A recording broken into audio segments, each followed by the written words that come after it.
नमस्कार, स्वामीज किचनमध्ये तुमचं खूप खूप स्वागत। उन्हाळा चालू झाला आहे आणि उन्हाळा चालू झाला की आपल्याला काही ना काही थंड खायला किंवा प्यायला पाहिजे असतं, ज्यामुळे आपलं मन पण शांत राहतं आणि डोकं पण।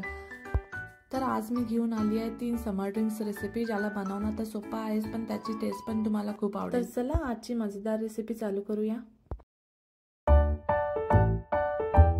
टरबूजचा ज्यूस बनवण्यासाठी इथं मी एक मिक्सरचं भांडं घेतलं आहे, त्याच्यामध्ये 1 कप टरबूज टाकते आहे, सोबतच थोडंसं काळं मीठ टाकते आहे आणि थोडंसं प्लेन मीठ पण टाकते आहे।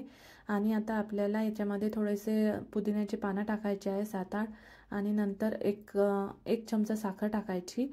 साखर तुम्ही कमी जास्त करू शकता किंवा स्किप पण करू शकता। थोडंसं पाणी टाकून घ्यायचं आणि काही आईस क्यूब टाकायचे।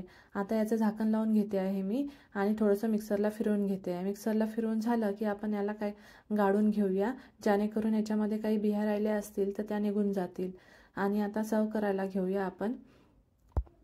सर्व करायच्या आधी ग्लासमध्ये 2-3 आईस क्यूब टाकून घ्यायचे, थोडंसं बारीक चिरलेलं टरबूज टाकायचं, थोडासा चाट मसाला टाकायचा आणि हा ज्यूस इथं टाकून घ्यायचा। तर इथं रेडी आहे आपला टरबूज ज्यूस, जो खूप हेल्दी आहे। उन्हाळ्यामध्ये तसं पण टरबूज खूप स्वस्त आणि फ्रेश मिळतं, ज्याचा असा हेल्दी ज्यूस आपण बनवू शकतो, जो छोट्या मुलांना पण खूप आवडेल। हेल्दी आहे, टेस्टी आहे आणि एकदम थंडा थंडा, एकदा पिलं तर मन शांत होऊन जाईल।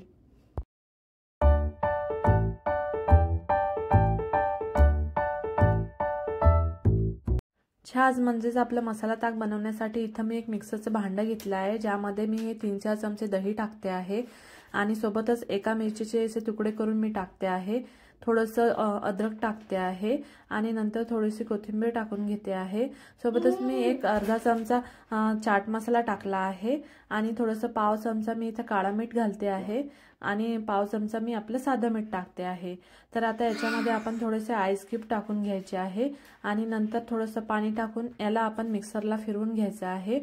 तर इथं मी हे पाणी टाकून घेतलं आहे आणि आता आपण मिक्सरला फिरवून घेऊया। इथं मी हे मिक्सरला फिरवून घेतलं आहे। आता आपण सर्व करायला घेऊया। तर आता हे आपलं मसाला ताक बनवून रेडी आहे।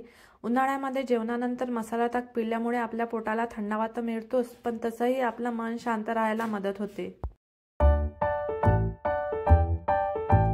गुळाचं सरबत बनवण्यासाठी इथं मी एक मिक्सरचं भांडं घेतलं आहे, ज्यामध्ये बारीक किसून घेतलेला 3-4 चमचे गूळ घालते आहे। इथं तुम्ही गूळ पावडर पण यूज करू शकता। सोबतच इथं मी पाव चमचा काळा मीठ टाकते आहे आणि 2 चमचे लिंबाचा रस घालून घेते, ज्यामुळे खूप छान टेस्ट येणार आहे। आणि आता इथं मी थोडंसं पाणी टाकून घेते आहे, बाकी काहीही टाकायची गरज नाही आहे। आणि आता थोडेसे 2 आईस क्यूब टाकते आहे आणि नंतर याला मी झाकण लावून मिक्सरला फिरवून घेते आहे। तर तुम्ही बघितलं असेल, जुन्या काळी पाहुणे घरी आले की आधी त्यांना काय द्यायचे तर गुळ आणि पाणी, नंतर गुळाचं सरबत बनवायला लागले। तर अशा प्रकारे गुळाचं सरबत पिल्यामुळे आपल्या शरीरातील हीट कमी होते आणि आपल्याला फ्रेश वाटतं। तर व्हिडिओ आवडला असेल तर लाईक करा, शेअर करा आणि सबस्क्राईब करायला विसरू नका।